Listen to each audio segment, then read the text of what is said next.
Good afternoon. This is Martin Grenzebach, and I'm here to talk to Suzanne Hilser-Wiles about the Giving USA recent data release on giving in our country. Another record year, $390 billion, extraordinarily generous population. And in particular, talk with Suzanne about giving to higher education and some features in particular that affect higher education. Suzanne, one of the trends we note is that there's an increasing reliance on individual giving. I think it's at 72% across all sectors. What do you think this means about the future, and particularly with the transfer of wealth that is underway? And will we be able to continue to sustain individual giving with future generations? Thank you, Martin. You know, I think that's an interesting question, and it's come up a number of times even in the last few weeks with clients. I do think we'll continue to see individual giving as a focus in philanthropy grow. And one of the ways that my clients have been thinking about how to engage those next generation of donors, people who maybe are not quite ready to make a major gift but probably will have capacity to do so soon, is to focus on leadership annual giving and maybe smaller major gifts, getting these people excited and ready to make their first big commitment to the institution. Just yesterday I was with a client where they talked a lot about very important principal gifts and then a culture that has a lot of small dollar gifts. But without that sort of middle of the pyramid, they haven't done a lot to cultivate people and get them excited and engaged just before they're ready to make that really big gift. Thank you. So one of the things we know, both from this Giving USA report and from other data generated by the Center on Philanthropy and the Bank of America surveys, indicates that a couple of things. One, that something we know from the data, and we know intuitively that volunteers give more.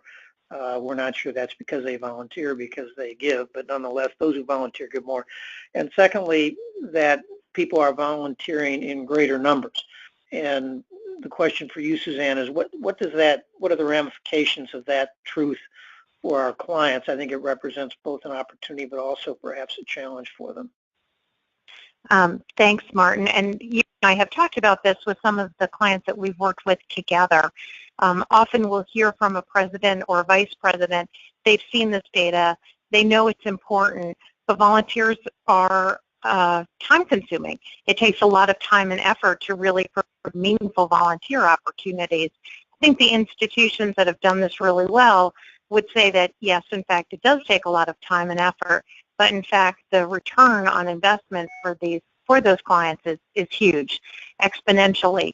They're seeing returns in terms of dollars, commitment, willingness to be ambassadors for the institution. So I think our clients that are doing this really well are being creative and trying to move beyond some of the traditional models, thinking about not only what is a volunteer committee structure, but how can we actually give these committees or individuals meaningful work to do. And that plays out differently across our different client environments, but I think needs to continue to be a focus. The other big takeaway I would draw from that is don't be shy about asking your volunteers for philanthropic support. Occasionally, we work with clients, and I would say I probably see this more in the cultural sector, where institutions will think, well, the docents are giving so much time and energy to this institution, we shouldn't ask them for a gift as well. But when we actually do analyses of those groups, we see that, in fact, many of them are donors. And in fact, they give more frequently, and they give, joyfully as they become more engaged as volunteers. I think that's another thing to remember, particularly when you have institutions that might shy away from asking people to, in fact, be committed in more than one way. As you point out, we're not sure which causes the other, but we know that as one increases, so does the other. You refer, in effect, if I could summarize, to two kinds of volunteerism. One is volunteers that help us do our engagement and our advocacy roles, which we are responsible for in many instances within our institutions, within our advancement structure. They help us to raise money, and they help us with our alumni programming. They help us to communicate to some degree. Sometimes they help us politically. So that's one array of volunteerism. There's another array of volunteerism that is more programmatic. It helps us with students and the experience that students might have, helps us with placement, might help in managing or seeding some internships, which isn't, none of those are our responsibility. Nonetheless, if we can facilitate volunteer opportunities of the right kind with the right prospects, it can be extraordinarily, maybe even more meaningful. But the question here is, how do we get our institutions comfortable with advancement or development professionals, providing suggestions on more robust volunteer engagement strategies that relate to the mission of the institution? Well, I think part of it is advancement, educating colleagues across the institution about why it matters to advancement. I think sharing some of these statistics and showing that these two things do drive each other. In fact, donors are much more likely to be reliable, enthusiastic volunteers, and at the same time, volunteers who are working across campus are much more likely to offer financial support. That's probably a piece of information that many people on campuses don't even know.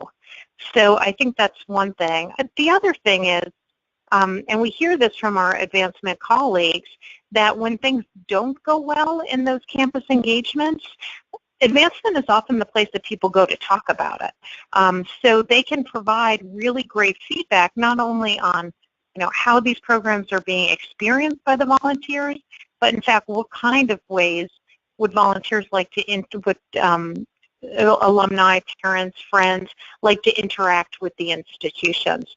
So I think they should be seen as a creative partner in some of that as well. Thank you. So Martin, I'm wondering, as you read the Giving USA report, what stuck out to you? Well, one thing that always sticks out to me, I guess, is that, first of all, as I said at the outset, I'm impressed by how generous our society is in our country and how we do things to help ourselves. It's really quite extraordinary. On the other hand, I'm surprised that we don't do better, and believe it or not. And I'm surprised, not that I think we should do better, but we have all this data on the looming and, in fact, underway transfer of wealth. We see, even though a bit of a downturn this year, in the generation of very, very, very large contributions, unlike we've had in prior decades until maybe the last 10 or even 20 years.